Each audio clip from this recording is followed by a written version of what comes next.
ආයිබෝන් කියලා පිළිගන්නවා අපේ SD lesson YouTube channel එකට. අදත් මේ එකතු වෙලා ඉන්නේ Excel video series එකේ හතරවෙනි වීඩියෝ එකත් එක්ක. ඉතින් අපි අද කතා කරන්න බලාපොරොත්තු වෙන්නේ මේ function සම්බන්ධ දේවල්. ඒ කියන්නේ function එකක් භාවිත කරලා කොහොමද මේ අදාළ උත්තරයක් අපි ගන්න කියලා. table එකකින් මේ වගේ දේවල් තමයි මේකද කතා කරන්න බලාපොරොත්තු වෙන්නේ. එතකොට අපි කලින් වීඩියෝ තුනක් කරලා තියෙනවා. තාමත් ඒවා බලලා නැත්නම් මේක පල්ලා description වල ඒ වගේ link දාලා තියෙනවා. එතනින් ඔයාලට ඒවා බලා ගන්න පුළුවන්. හරි අපි බලමු මේ function ගැන අද. එතකොට මම මේ ෆන්ක්ෂන් ගැන ඔයාලට පැහැදිලි කරන්න ලේසි වෙන්න මේ වගේ පොඩි ටේබල් එකක් හදාගත්තා. අද මේ ටේබල් එකේ ෆන්ක්ෂන් ටිකක් අපි මෙහෙම ඇතුළත් කරගත්තා. අද වැඩි ගොඩක් ෆන්ක්ෂන් කතා කරන්න බලාපොරොත්තු වෙන්නේ නැහැ. ටෝටල් එක හොයන්න ගන්න සම් එක, average all, max, min, left, find කියන ටික තමයි වැඩිපුර කතා කරන්න මේ ටික තමයි අද කතා කරන්න බලාපොරොත්තු වෙන්නේ. එතකොට අපි එකින් එක බලමු කොහොමද මේවා ලියන්නේ, කොහොමද මේවා භාවිතයට ගන්නෙ කියලා. මුලින්ම කියන්නේ ෆන්ක්ෂන් කියන එක තුළ මේ ෆෝමියුලා කියන ටැබ් එක යටතේ අපිට මේ වගේ තැනක දකින්න ලැබෙනවා ෆන්ක්ෂන් ලයිබ්‍රරි කියලා. මෙතන ෆන්ක්ෂන් සුලත් කරලා තියෙනවා. හැබැයි අපි මෙතනින් අරගෙන මේවා කියනවට වඩා මම ලේසි විදියක් කියන්නම්. මෙතන මේ ෆෝමියුලා බායකට ගිහින් අපි ෆෝමියුලා ලියව වගේම ෆන්ක්ෂන් ලියන්න පුළුවන්. හරිද? අපි දැන් මේ විදිහට ලියලා බලමු. මෙතන තමයි මේ ෆන්ක්ෂන් ලයිබ්‍රරි කියලා තියෙන්නේ. ඒ වුණාට අපි මෙතනින් ගන්න එක අපිට ලේසි. හරි එහෙනම් අපි මේකම මම exercise කියලා වෙනම හදාගත්ත තව ටේබල් එකක්. ඒකේ අපි ලියලා පෙන්නන්නම්. ඒ පාස්වර්ඩ් එක හදාගත්තේ. ඒතරත් බලමු දැන් total එක හොයන්නේ කොහොමද කියලා. total එක හොයන්න ඕනේ මේ අදාළ සෙල් එක. එන්න ඕනේ සෙල් එක අපි සිලෙක්ට් කරලා යනවා formula bar එකට. formula bar එකට ගිහින් formula ලියනවා වගේ ඉස්සල්ලාම equal එකක්. equal අපිට එන්න ඕනේ මොකද්ද function එක total හොයන function එක තමයි sum. මේක මතක තියාගන්න වෙනවා. sum කියලා ගහනකොටම භාගයක් අකුරු වදිනවත් එක්කම ටයිප් වෙනවත් එක්කම හම්බ වෙනවා අපිට තියෙන ෆන්ක්ෂන් ටික මේ වගේ පේනවා. ඒතර අපිට හරියට ස්පෙලිං තියෙන්න ඕන හරි ෆන්ක්ෂන් එක ලියන්න ඕන.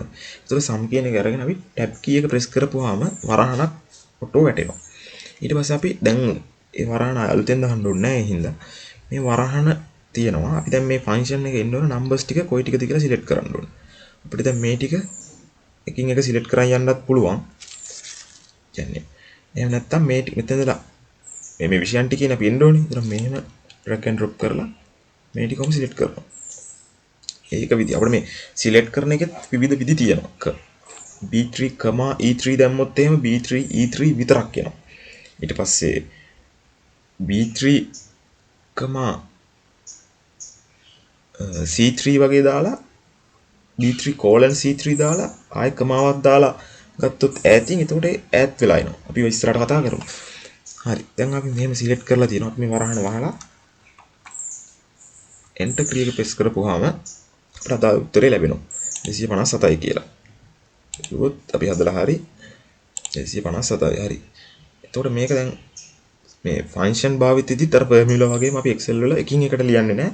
එකකට ලියාගත්තාම අපි ඒක පහළ drag and drop කරනකොට මේ අදාළ සෙල් අගයන් වෙනස් වෙලා ඒ අනුපිළිවෙලට වෙනස් වෙලා එනවා. දාලා උත්තර ටික ලැබෙනවා මේ විදිහට. හරි. අපි දැන් ඊගාට බලමු average function එක කොහොමද හොයන්නේ කියලා. average එක.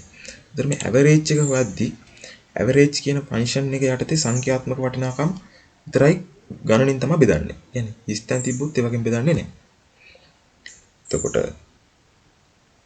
ඒක අදහස් කරේ මම දැන් මෙතන 1 2 3 4ක් තියෙනවා. මේ හතරෙන්ම බෙදෙනවා.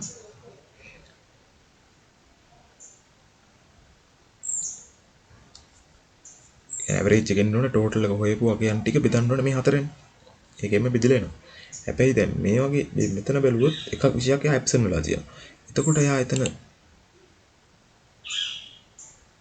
බෙදන්නේ සංඛ්‍යාත්මක වටිනාකම් තියන අගින් විතරයි. ඒ කියන්නේ තුනෙන් බෙදන්නේ. හරි අපි ඒක බලමු මේ කොහොමද කියලා මම පැහැදිලි කරන්න ඉස්සරහට. හරි average එක ගන්න අපි equal average කියන එක ගහන්න ඕන. type කරනකොට මේ පෙන්නනවා හරි එක. ඒතර අපි මෙතන average කියන්නේ මෙන්න මේක. average select කරලා tab key එක press කරනවා. දැන් average එක ඉන්න ඕනේ අපිට.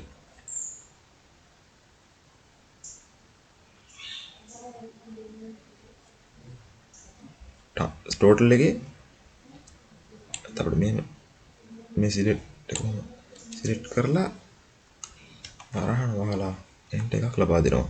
අපට අදාළ උත්තරේ ලැබෙනවා. මේක average එක වෙනවා. අපි දැන් මේක වහලා drag and drop කරපුවාම අදාළ average ටික හම්බ වෙනවා. දැන් මේක average all කියලා තව ෆන්ක්ෂන් එකක් තියෙනවා. මම එකක් කියන්න. ඒකේ වෙනසක් තියෙනවා. මේ average එකේ average all කියන එකේ average all කියන එකේ select කරලා තියෙන සියලුම සෙල් ටික එනවා. සියලුම සෙල් ටික ගන්නවා. ඒ කියන්නේ එතකොට තමයි වෙන්නේ. මෙන්න මෙතනදී මෙන්න මේ අගයන් මේ මෙතන 1 2 3 4ම සලකලා බෙදනවා. මේ අවස්ථාවේ. මෙතන අපි මෙතන අගයන් දෙක අතර වෙනස් වෙන්න ඕනේ. මෙතන 71 වෙන්න බෑ. අපි බලමු කොහොමද වෙන්නේ කියලා. equal average a කියලා තියෙන average all ගන්න එක. මෙන්න මේක. මේක අපි select කරලා tab key එක දෙන average all ඊට පස්සේ select කරනවා දාලා cell range එක enter එකක් ලබා දෙනවා. එන්න උත්තරේ මේ දෙකට සමානයි. මොකද මෙතන මොකවත් අගයන් නැති අගයන් නැහැ. ඉලක්කම් වටිනාකම් තියෙනවා හැම එකේ. ඒ ටික එනවා. ඊට පස්සේ මෙතන power track and drop කරපුවාම එන්න 71ක් ආපෙකට දැන් 53ක් ආවා. ඒ කියන්නේ අගේ අඩු වුණා. අගේ අඩු වුණා කියන්නේ බෙදපු අගේ වැඩි වුණා. කලින් එකේ බෙදුවේ 71 හම්බුනේ මේ තුනෙන් විතරයි බෙදුවේ. බෙදනකොට ඇවරේජ් එක කියන්නේ ටෝටල් එක බෙදන්න ඕන අදාළ විෂයන් සංඛ්‍යාවෙන්. අදාළ සංඛ්‍යාවෙන්. එතකොට මෙතනදී ගාන අගේ අඩු උනේ බෙදපු සංඛ්‍යාව වැඩි වුණා. ඒ කියන්නේ AB කියන එකත් අරගෙන බෙදුවා. ඇවරේජ් ඕල් කියන එකේ වෙනස ඒක. මම හිතනවා පැහැදිලි වෙන්නේ නැති කියලා. හරි. අපි බලමු දැන් max. max එක කියන්නේ මේ දීලා තියෙන සංඛ්‍යා සමූහයේම වැඩිම අගය කීයද කියන එක. අපි ඒක ගන්නේ equal max අදාළ range එක select කරා. අනනුයි. හරි. මේ ටිකේ max එක. ඒකත් අපිට මෙහෙම drag and drop කරගන්න පුළුවන්. ඒතර ටික හරියට එනවා. ඊට පස්සේ min එක. min එක කියන්නේ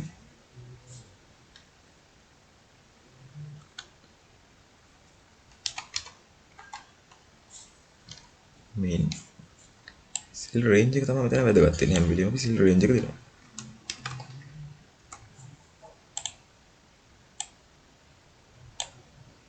min එක හම්බ වෙනවා. ඒ විදිහට min එක ගන්නත් පුළුවන්. ඊට පස්සේ තව වැදගත් දෙකක් තියෙනවා. අපිට මේ ෆන්ක්ෂන් කතා කරන්න බලමු. left කියන ෆන්ක්ෂන් එක. ඒතර මේ left කියන ෆන්ක්ෂන් එකේ මොකක් හරි වචනයක වම් පසේ ඉඳලා තියෙන අකුරු ගණනක් වෙන් කරගන්න තමයි මේ left කියන ෆන්ක්ෂන් එක භාවිතා කරන්නේ. කියන උදාහරණයක් දැන් අපි මේ මෙතන කරලා තියෙනවා left කියන එකෙන් කරලා තියෙන්නේ අකුරු තුනක් වෙන් කරලා තියෙන්නේ. අකුරු තුනක් වෙන් කරගන්න කියලා තමයි මම ලියලා තියෙන්නේ. ඒතකොට මේ පළවෙනි නමෙන් අකුරු තුනක් වෙන් කරලා තමයි පෙන්නලා තියෙන්නේ. මෙන්න මේ වගේ දේවල් අපිට ඕන වෙනවා. අකුරු තුනක් මේ වෙන් කරලා. නෑ මේකෙන්ම ඒක වෙන් කරගෙන තියෙනවා. බලමු ඒක කොහොමද කරන්න කියලා. කියන එක ගියා equal left function එක දුන්නා. text ඉතින් අපි දෙන්න ඕනේ මොන සෙල් එකද text සෙල් එක කියලා අහන්න මොන සෙල් එකද අපි text තියෙන සෙල් එක මේක. කමාවක් numbers charts number ගණන කොච්චර අකුරු සංඛ්‍යාවද වෙන් කරන්න ඕන කියලා. අපි 3ක් කියලා දුන්නොත් 3ක් වෙන් කරනවා යාර. 3යි කියලා දෙමු. අන්න අකුරු 3ක් මේකෙන් වෙන් කරා. 4ක් දුන්නොත් 4ක් වෙන් කරනවා. මේ විදිහට තමයි left කියන ෆන්ක්ෂන් එක භාවිතා කරන්නේ දී ඇති වචනයකින් අකුරු ගණනක් වෙන් කරගන්න. ඒක මතක තියාගන්න. හරි ඊට බලමු find. find කියන එක භාවිතා කරන්නේ මොකක් හරි වචනයක අකුරක් පිළිట్లా තියෙන ස්ථානය හොයාගන්න. කියන්නේ ස්ථානේ කීවෙනි ස්ථානය. වම් පැත්තේ ඉඳලා 1 2 3 පළවෙනි ස්ථානේ දෙවෙනි ස්ථානේ තුන්වෙනි ස්ථානේ කියලා හොයාගන්න. ඉතින් අපි මෙතන බලමු find කියන එකට ගිහින් උදාහරණයක් විදිහට මේක පින්නලා ඉන්න ඉස්සෙල්ලා මේ find කියන එක මේ හොයලා තියෙන ඒ අකුර තියෙන තැන දෙවෙනි තැන. මේකේ දෙවෙනි තැන. මේකේ හතරවෙනි තැන. මේ විදිහට හොයාගන්න පුළුවන් අපිට. වගේ ගොඩක් දේවල් මේ ෆන්ක්ෂන් ඇතුලේ අපිට කරන්න පුළුවන්.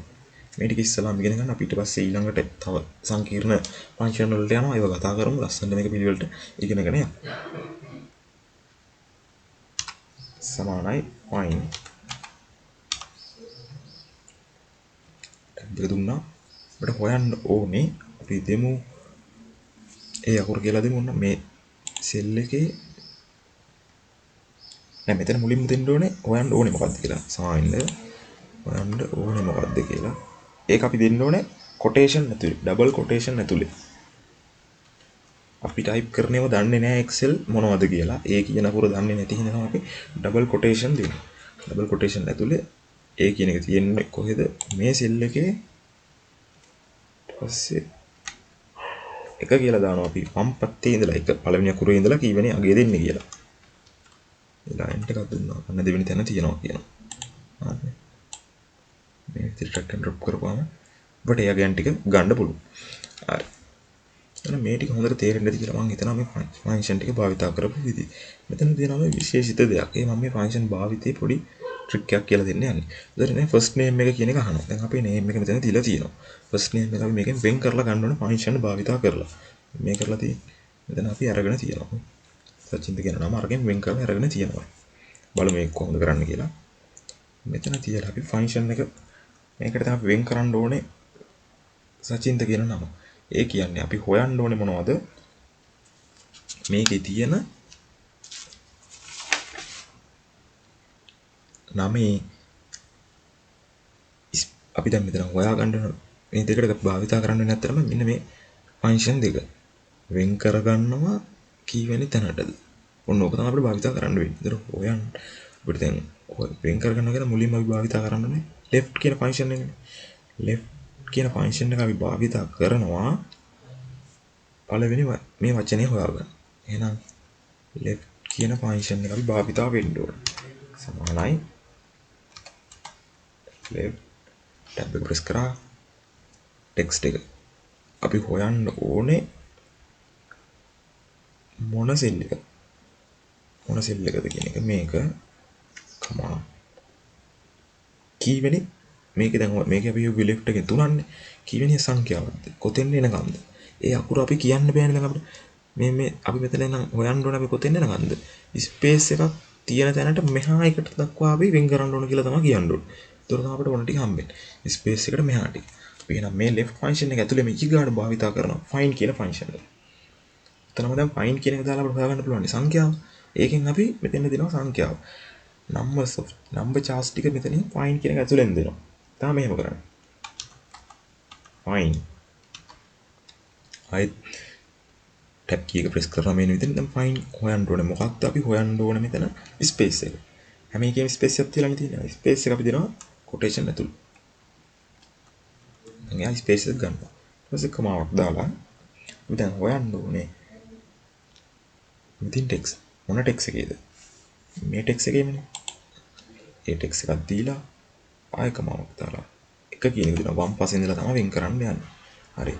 මේකේ අපි වරහන වහලා හැබැයි දැන් මේ වෙන් කරන්නේ හොයන්නේ දැන් මෙතන ස්පේස් එක දක්වා. අපිට ඕනේ ස්පේස් එකට එකක් අඩුයි. ඇයි ඊට අඩු වෙන්නේ නම තියෙන්නේ. එහෙනම් -1 කියලා දානවා. මේ සංඛ්‍යාව තමයි මෙතනින් ආවේ දැන්.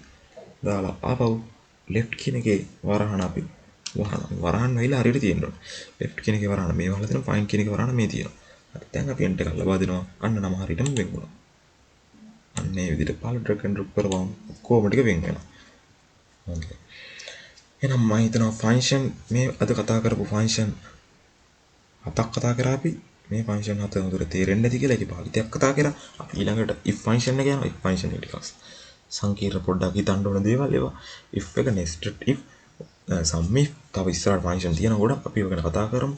තාමත් අපේ channel එක subscribe කරලා නැත්නම් පල්ලෙහා bell icon එක click කරන්න channel එක subscribe කරන්න. ඒ වගේම මේ දාපු අද මේ කරපු worksheet එකත් පල්ලෙහා description එකේ දාලා තියෙනවා. ඒකත් download කරගෙන ඔයාලට මේ ෆන්ක්ෂන් ලියපු තාලේ අපහැදිලි තැනක් තියෙනවා නම් ආයෙත් බලන්න පුළුවන්. එහෙනම් සියලු දෙනාටම සුබ දවසක්.